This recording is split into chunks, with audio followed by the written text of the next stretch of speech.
আজকে রূপ চলে যাবে মালদা, 2 দিনের জন্য এসেছিল। পরীক্ষা শেষ হয়েছে, তারপরে বেশি দিন ছুটি পাইনি, এবার 2 দিনের জন্যই এসেছিল। আমিও তাড়াতাড়ি রান্নাবান্না করে নিলাম, দিয়ে ওকে বললাম ভাত খেয়ে যা। ভাতটা খেয়ে ও রওনা দিল। ওকে ট্রেনে উঠিয়ে দিয়ে ঠিক জিমে চলে যাবে। আমি আজকে জিমে গেলাম না, কেননা সকাল সকালই জিমে যাই। তা ওর ট্রেনটাও সকাল 9টার সময়। ট্রেনটা খুবই ভালো, সকালবেলায় রওনা দিয়ে দুপুরের মধ্যে পৌঁছে যায়। আমি ছাদে চলে আসলাম।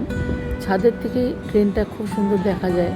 ছাদে আস্তে আস্তে দেখলাম ট্রেনটা যাচ্ছে, একটু দাঁড়িয়ে ট্রেনটা দেখে নিলাম। আগে ছাদ থেকে ট্রেনটা আরও ভালো দেখা যেত।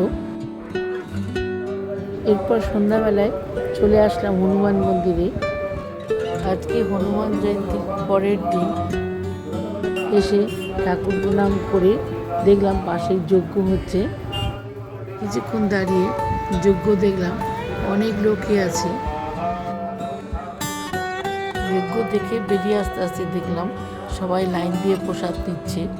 আমি লাইনে দাঁড়িয়ে পড়লাম প্রসাদ নেওয়ার জন্য। পর প্রসাদ নিয়ে বাড়ি চলে আসলাম।